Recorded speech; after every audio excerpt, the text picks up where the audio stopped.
Hello students, Jharkhand academic council class 12th के subject computer science के इस वीडियो में data communication and networking topic को देखेंगे। कंप्यूटर साइंस क्लास 12th का इजी और इम्पोर्टेंट टॉपिक है और इससे एग्जाम्स में 8 मार्क्स के क्वेश्चन आते हैं। Data communication and networking video series के ये पार्ट 1 है।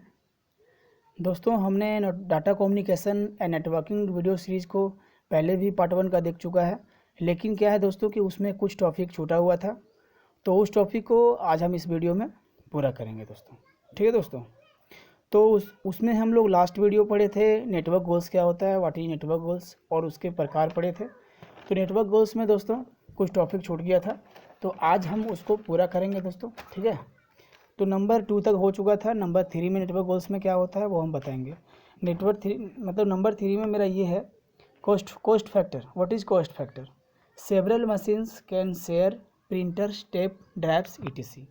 कोस्ट फैक्टर, नेटवर्क में बहुत सारे कंप्यूटर्स होते हैं और बहुत सारे कंप्यूटर एक ही प्रिंटर्स को या फिर एक ही टेप ड्राइव्स को शेयर करते हैं। ठीक है दोस्तों, और नेक्स्ट हम लोग 4 लाइन में पढ़ेंगे कम्युनिकेशन मीडियम क्या होता है। What is communication medium? तो a file that was updated modified on a network can be seen by the other users on the network immediately. किसी भी नेटवर्क में जब कोई फाइल अपडेट या मॉडिफाइड किया जाता है तो उस नेटवर्क से जुड़े हुए जितने भी यूजर्स होते हैं उन्हें उस अपडेशन या मॉडिफिकेशन का पता तुरंत चल जाता है। इस तरीके से नेटवर्क एक अच्छे कम्युनिकेशन मीडियम की फैसिलिटी को प्रोवाइड करती है दोस्तों। ठीक है, और उसके बाद अगर दोस्तों हम लोग देखेंगे तो नेटवर्क एप्लीकेशन के बारे में जानेंगे दोस्तों कि नेटवर्क एप्लीकेशन होती क्या है और इसमें क्या क्या होता है। हाँ, तो नेटवर्क एप्लीकेशन के बारे में अगर बात करें तो इसे भी आप नेटवर्क गोल्स की तरह ही समझ सकते हैं। तो यहाँ पर हम देखेंगे कि नेटवर्क एप्लीकेशन क्या क्या है। ठीक है दोस्तों, तो नंबर 1 में ये है sharing of data, programs and peripherals. इसका मतलब ये हुआ कि आप डाटा को शेयर कर सकते हैं, प्रोग्राम्स को आप शेयर कर सकते हैं और पेरिफेरल जैसे कि प्रिंटर या फिर आपका स्कैनर को भी आप आसानी से शेयर कर सकते हैं दोस्तों। ठीक है, और नंबर 2 में मेरा क्या है? नंबर 2 में मेरा है access of remote programs. Access of remote programs को अगर आप बात करें तो बहुत दूर अगर कोई प्रोग्राम्स है किसी कंप्यूटर पर, तो रिमोट प्रोग्राम को भी आप एक्सेस कर सकते हैं। ठीक है दोस्तों, उसके बाद नंबर 3 में मेरा है एक्सेस टू रिमोट डाटाबेसेस। तो ये क्या होता है इसके बारे में हम जानेंगे। तो डाटा का जो कलेक्शन होता है कहीं दूर किसी सिस्टम पर या कंप्यूटर पर रखा गया है, तो नेटवर्क के माध्यम से उस डाटाबेस को एक्सेस किया जा सकता है या फिर हम लोग बोल सकते हैं कर सकते हैं। ठीक है, जैसे कि नेटवर्क पर आप आसानी से रिजल्ट देखते हैं, तो रिजल्ट डाटाबेस का एक एग्जाम्पल है। ठीक है, और उस डाटाबेस को या फिर कहें तो उस रिजल्ट को आप कहीं भी आसानी से किसी भी प्लेस पर, मोबाइल पर, टैब पर या फिर कंप्यूटर पर आसानी से एक्सेस कर सकते हैं दोस्तों। ठीक है, और नंबर 4 में अगर हम लोग जानेंगे तो कम्युनिकेशन फैसिलिटीज़ क्या होती है। What is communication facilities? तो इसके बारे में हम लोग जानेंगे। आज के समय में नेटवर्क के माध्यम से जितनी तेज़ी से कम्युनिकेशन किया जाता है, चाहे वह ईमेल हो या फिर हम चैटिंग की बात करें, इससे तेज़ कम्युनिकेशन दूसरा शायद नहीं हो सकता। और आज के ज़माने में कम्युनिकेशन के माध्यम से ही हम लोग कहीं भी अपना सूचना को, इंफॉर्मेशन को या फिर भाषाओं का आदान प्रदान करते हैं दोस्तों। ठीक है, अब हम नेटवर्क्स के एडवांटेजेस और डिसएडवांटेजेस को देखेंगे। पहले हम एडवांटेज को देखते हैं। तो फर्स्ट इसमें है speed. Sharing and transferring files within networks are very rapid.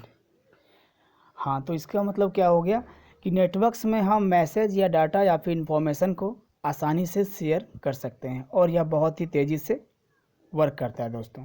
ठीक है, नंबर 2 में पढ़ेंगे security. Sensitive files and programs on a network are passwords protected, so no illegal copying of programs is there.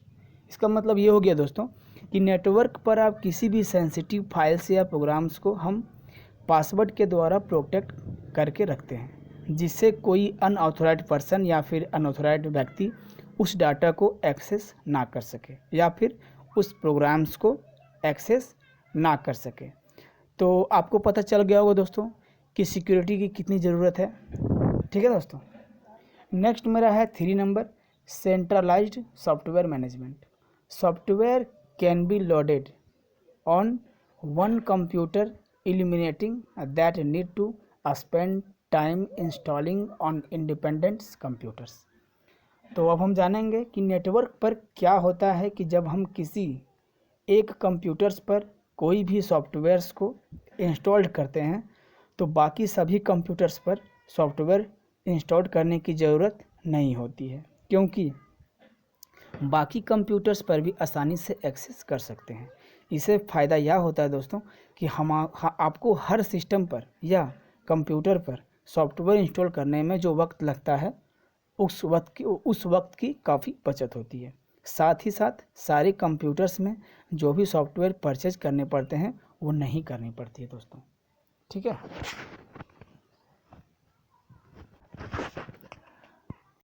हाँ दोस्तों, तो अब हम बात करेंगे नेटवर्किंग से रिलेटेड डिसएडवांटेज के बारे में।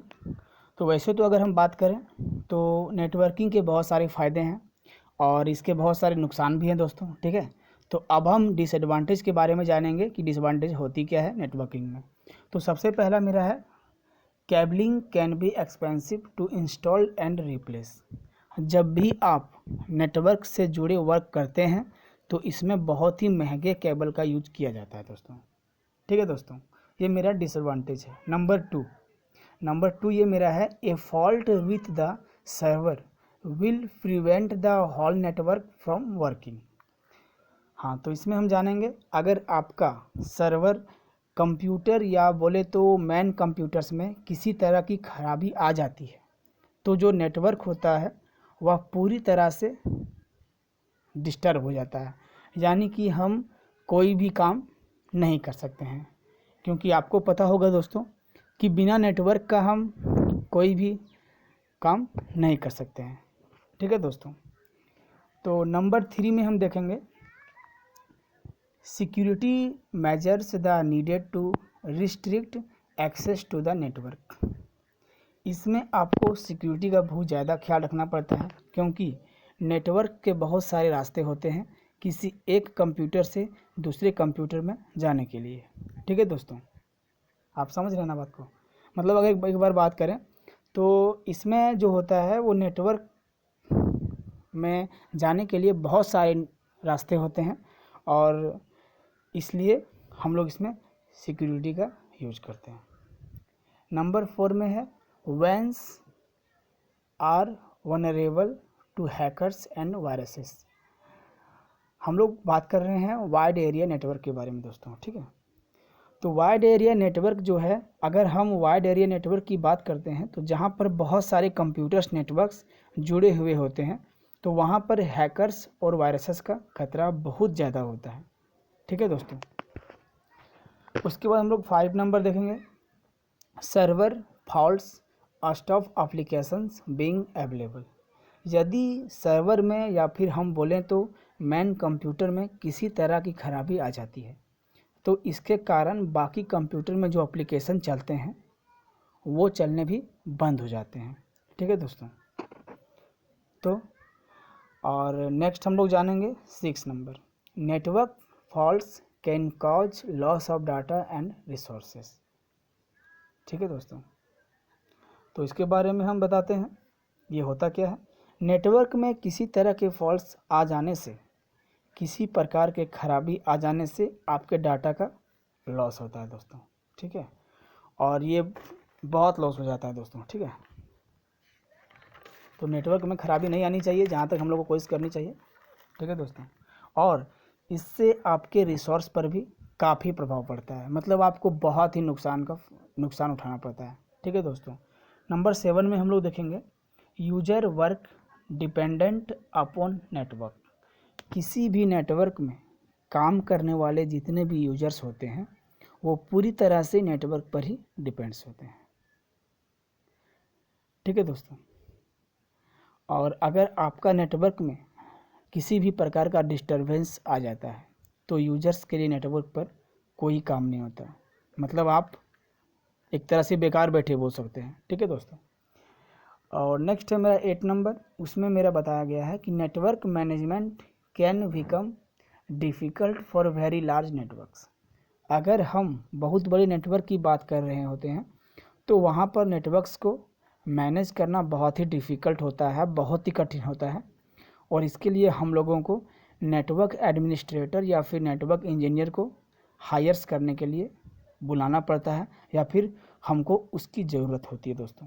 ठीक है, तो आज के इस वीडियो में पार्ट 1 ख़त्म हो चुका है नेटवर्क कम्युनिकेशन का, और नेक्स्ट वीडियो जो हम लाएंगे दोस्तों तो वो मेरा पार्ट 2 रहेगा नेटवर्क कम्युनिकेशन का, और बने रहिए हमारे चैनल पे। थैंक यू दोस्तों।